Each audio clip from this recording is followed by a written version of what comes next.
to Chit Chat at the Fronchard. We are kicking off a new series, a new theme that's going to kind of carry us for a little while, and it is based on 1 Corinthians chapter 13. It's said a lot at weddings. It's said a lot about romantic love. The whole love is patient, love is kind, it does not envy, it does not boast, and it just keeps going from there. And so we're diving into it kind of from a different perspective. What does that look like in our personal lives, and what does that look like in relationship to other people? Not just romantic relationships, but what does that look like to our friends? And what does it look like in our relationship to God? I think that Daily, when you kicked off Love is Patient, the idea or the portrayal that you have is really, what does that look like in relationship to God? Like, what does our personal patience look like? And for me, my husband would say my biggest downfall in all of my life is I'm the most impatient person. So your blog, I am very impatient. So your blog really hit a chord with me. So tell me kind of your thought process on even where you came up with this willingness to wait, which is much more active than inactive waiting. I actually stumbled on that quote of patience is willing to wait, is when I was going through a season where it just seemed like it was horrible for a really long time. And I was tired. Like, I was tired of the waiting, and I wasn't looking for things on waiting. I wasn't even praying about patience because obviously I had a bad attitude, but I was just done. And I stumbled on that quote, and it was like, the right thing at the right time. That was what I needed to hear. And it changed. I kind of started to just sit there and just meditate on, what does that mean? Is patience really just letting time go by? Or is it really that what am I doing in the waiting? And just kind of started a little bit of a journey for me. So it's been like that whole, you try to smush it down into just a few words, but it really was years of a season that wasn't very pleasant, and having to ask God to give me the willingness to wait, which is patience. And that by doing so, I was relinquishing my right to be God, basically, which is kind of what love does. Yeah, it's that control piece. I think in reading, I was like, we don't often put into our thoughts that being impatient is sinful. And in reality, it is standing up against God and saying, I don't trust you. I don't trust your time frame. And so when we look at it in that perspective, I think it's more of a command, like we don't have a choice but to wait for God to act or move, which is grace, because if we had a choice, we wouldn't. There's so many things I look in my life and I think, oh my goodness, that is by God's grace. I look at Madison's story, our adopted daughter, and we had fostered other children without the intention of adopting. And I was very impatient in a lot of those situations of what I thought should happen in children's lives that were in my home, or of what I thought should happen in our life. And God, in his great mercy, through my impatience, but still having to wait because he's in control, provided me such a great gift. And there's so many times that we lose out on God's gift because we choose to be impatient or choose to take back control. Well, and it really is a usurping of a power that only God has. Yeah, right. I mean, because it really is a figment of our imagination that we can, or I guess I should say figment of our imagination. Maybe I should say it's a construct of our pride that makes us feel like we have the ability to make things happen when there is no indication that we have that ability. When God's timing has been set. Right. Yeah. Like, and I tell Jason all the time, I want everything done yesterday. Like, if my to-do list, if I'm writing it today, it's because I want it done yesterday. I'm already done. So I get that impatience. And I think it's so celebrated in our world, this overproduction, this look what I can do, let me check it off the list. And I think it takes this intentional, what is it that I'm doing right in this moment with all of this? What is it that time really does afford me? And how do I use time as a way to glorify God and show both that I love him and I love others? And when you realize that, it makes you more of a person who then goes, maybe my way's not the best way. Like maybe there was a purpose in the waiting. It was that hindsight is 2020, right? Like it's the whole, Yep. you get to the end and you were like, oh, God was working behind the scenes. He did have a plan. I see that maybe it wasn't pleasant, but he changed me in that process, or he grew me in that process. And the outcome was totally different than the way I would have done it, but I can see the beauty in it. Right. It reminds me too of, I was talking to a friend and she was talking about how when somebody's pregnant, if you don't see them at the end of the pregnancy, you're like, oh my goodness, I can't believe you're going to have a baby. That 9 months flew by. And that mom is like, it was a long 9 months. It did not go by fast. I was here waiting for this 9 months. And, in all of those things, all of those seasons, whether it's the growth of plants or vegetables, whether it's, I don't know, the growth, the development of a baby in utero, like all of those things require waiting to receive the gift of the crop or the gift of the baby. And so it is a part of God's natural revelation of who he is this process of waiting. So true. And there's an intentionality in it. It's not a passive, we use the word waiting for like waiting tables, right? Like when you're serving a table. Yeah. So it's not a passive, I'm just going to do nothing. Right. It is I am intentionally not doing my stuff, and I'm intentionally waiting, as in I am tending the space and the time where God is moving and working. Right. And I'm going to let him lead and do that. And I'm not going to rush it. And I'm going to enjoy it for whatever it is. And I think it's that kind of intentionality, though, that is inside of love. I think love makes us intentional. I think because it offers, if I love somebody truly, then I love to see and to give them the time to experience God. I'm not rushing their journey along. I'm not trying to force them to believe something they don't yet see. I'm allowing time and space for God to do those things in an intentional way. I am waiting and watching just the same ways, like you said, vegetables or fruits in a garden or a baby.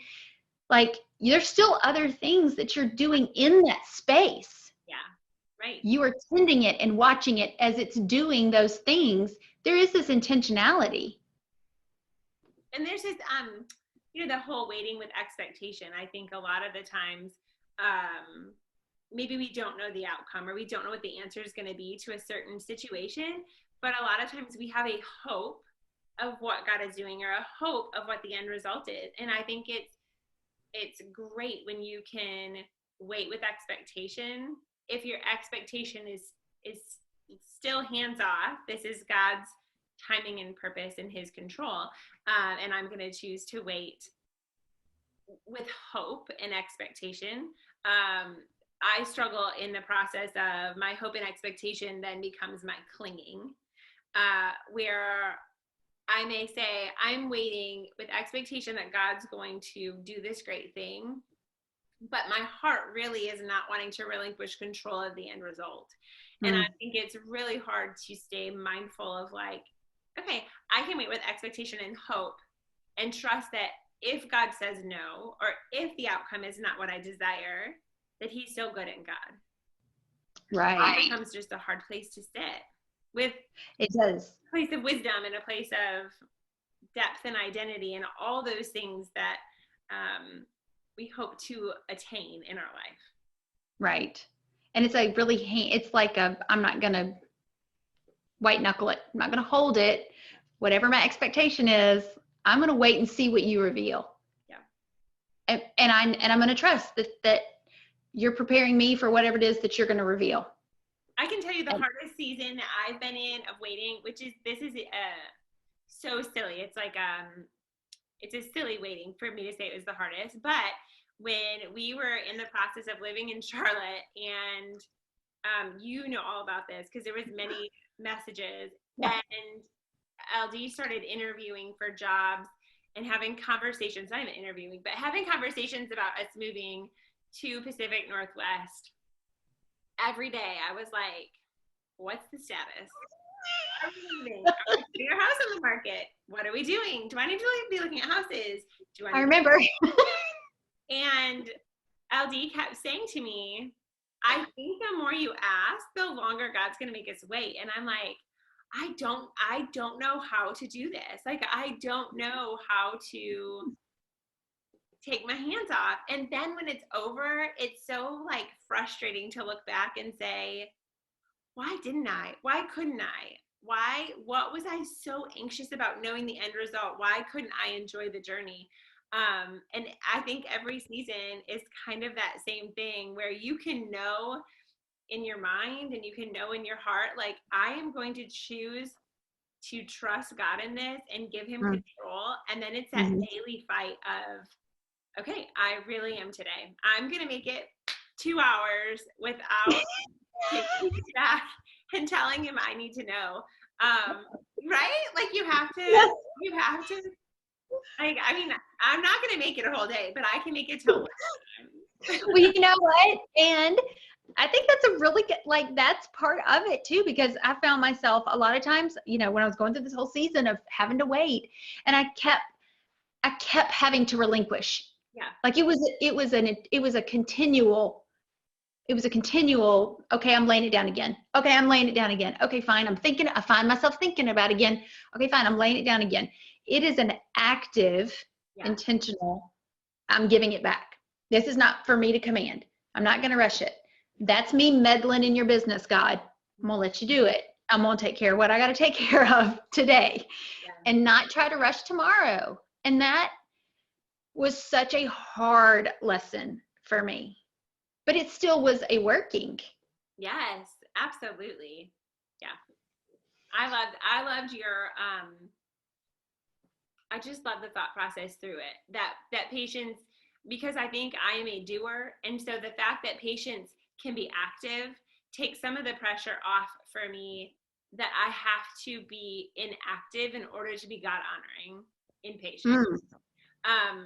But the fact that I can be actively trusting, pursuing, resting, wrestling, all of those things I can do in waiting and still be honoring to God. Right.